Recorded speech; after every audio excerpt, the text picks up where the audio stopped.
sense in obviously pre-2000.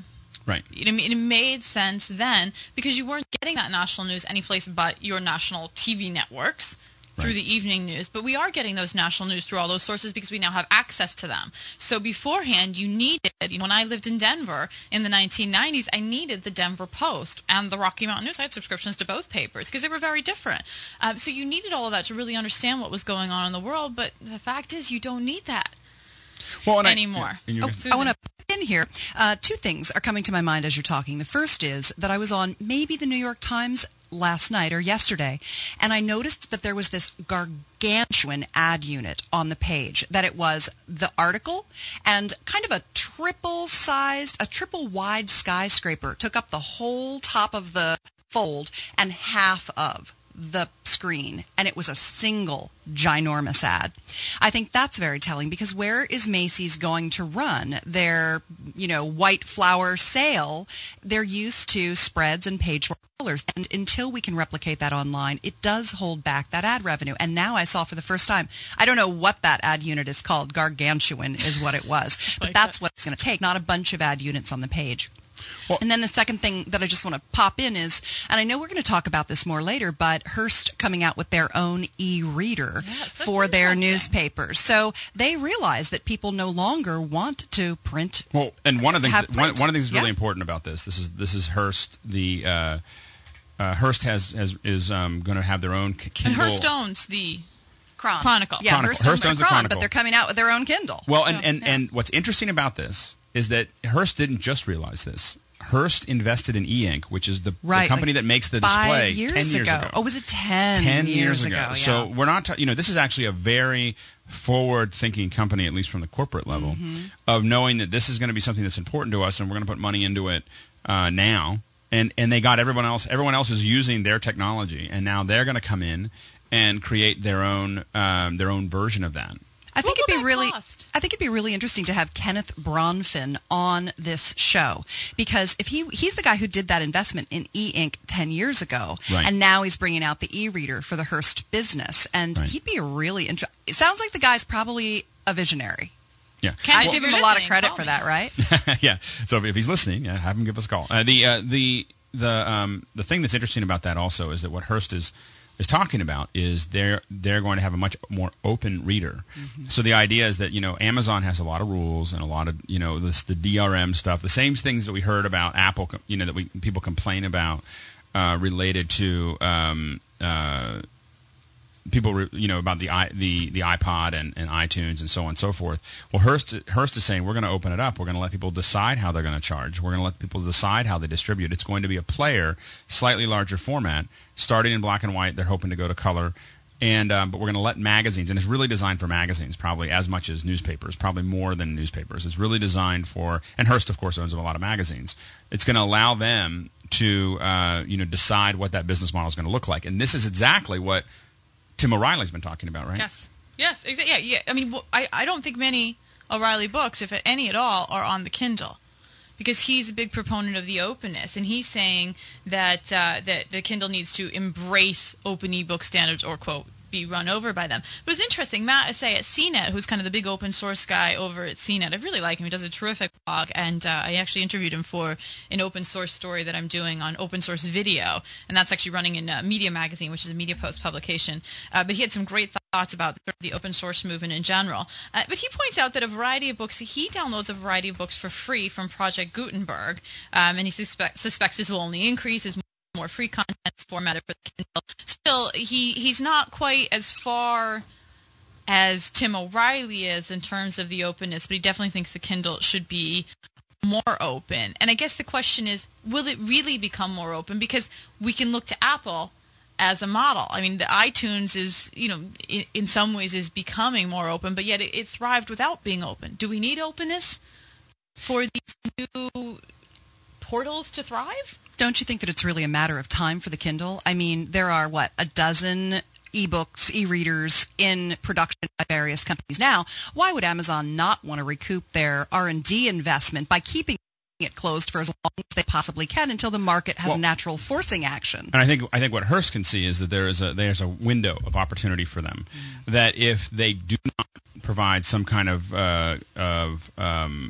competition for the Kindle will end up in the same space from a book and magazine perspective as the iPod is in the music perspective, where it controls everything, and Amazon has control, and then you end up with Amazon and Apple kind of, controlling the media industry. They're really just, two of the most powerful companies right now. They're picking it up. Yeah. There were a couple of interesting data points. I wouldn't be here if it weren't for data points. I'm going to make fun of myself before you make fun of me. I have 2 points on this story. I have 3 points. That's why we like Susan. Things to say. Susan researches her answers. Okay, what have you got for data Here's points? the data point I thought was interesting. There were over 2.6 million free ebooks downloaded off Project Gutenberg in the last 30 days. Wow. And I did a little further research to see what the top books were, and I thought some of them were interesting. You can have for free. Number 1 is The Outline of Science. Number 2 is Manners, Customs, and Dress during the Middle Ages and during the Renaissance period. Ooh. And, of course, there's The Illustrated History of Furniture. And in the top 5 is The Kama Sutra. Of course. That's one of my top shows. But those other ones are interesting. Now, I wonder, are they just being downloaded because they're free? Because I have to say, I got my Kindle last week. A lot I like about it, a lot that it doesn't do. It's not a perfect device. I mean, I did a little blog post on my sort of passion project site, which is bookchick.com, and that's sort of all about books. And I like it, but I'm not in love with it. It was really funny because as I was going through the Kindle store looking at what books to get, I just got a random offer like, this sounds so lame. But Harlequin said, okay, we have 60 They know what free, you like, Daisy. 60 free ebooks. Yeah, I know. I like romance, fantasy, escape. What can I say? And I thought, what the heck? I mean, it's free. I'm going to download it. Just hit the download button. Of course, I read the first page of the book, and this is not my type of book. There's a reason I've never bought a Harlequin book before, because that's not what I like. So I wound up deleting it. So I wonder how many of those... we can't really track this right now until we go out and do some sort of market research with consumers directly. I wonder how many of the free ebooks are actually getting read and how many are downloaded simply because they're free. You want to try it out. I mean, think about the free iTunes songs each week. Yeah, if I'm there at the moment that it's being offered to me, sure, it's free. I download the song, but how many of them actually turn into songs that get more than 1 or 2 plays on your iPod and you buy things from the artist? Probably not much. And I have a question for you. Can I ask you a question? Absolutely. Please so do. If Harlequin romance is purple prose, like the heaving bosoms and the man root and things like that, and chicklet is hot pink, what is the sophisticated urban woman's color of literature? Red. Is it red? Is it red literature? I have never heard those terms before. I've heard purple prose, of course. I don't know. I guess maybe, red could work, I suppose, or mauve or fuchsia maybe. I'll let you stew on that. None of which you can see on the Kindle. Right. Yet. Yes, you can't see that. Not I yet. don't know what is the big deal about not seeing color on the Kindle. I don't care. Why do you need color to see a book? But this is the difference between you and me, Alex. Well, you are much more of a visual person, and you want all those bells and whistles. I'm happy just to have it in black and white because I've got it to read. Well, I think that, and I think part of the problem is that I don't read text-only books. Like if it doesn't have any pictures, I get it as an Audible. And they're not a sponsor this week. I'm just letting everybody know if there's no pictures, there's no reason for me to read that text. It's just a waste of my eye time. There's a certain amount of how you can't leave an LCD on too long. I just can't use my eyes that many hours of the day, and so I'm not going to waste them on a bunch of words that I could listen to. So if there's I think that's for me a black and white version is not particularly useful, because if I buy a book, I want it to have cool pictures.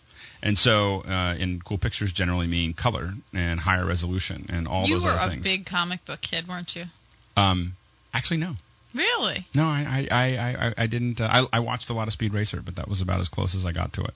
But outside of that, no, I. Is that a guy thing? What? No, the whole idea of wanting to have pictures along with a book. I mean, I know my husband jokes about this too. Big pictures. I just wonder, though. I mean, I don't think it's how smart they are. Hey. I mean, pictures and books don't go together. I need pictures. It's sort of the difference between erotica and visual porn. Sorry, I had to work that in. Amazon relented on its speech-to-text feature. Yes. And that, which, God, what a crappy little feature that is. Okay, so I tried that this weekend. So I'm listening to this book. It's actually kind of fun. It's called Love is Hell, and it's a compilation of relatively short stories, almost like novella length, from leading young adult authors, all about kind of paranormal, supernatural romance. So kind of a fun type of book. So I'm listening to it while I'm making macaroni and cheese for lunch for my children, and for myself because I like mac and cheese.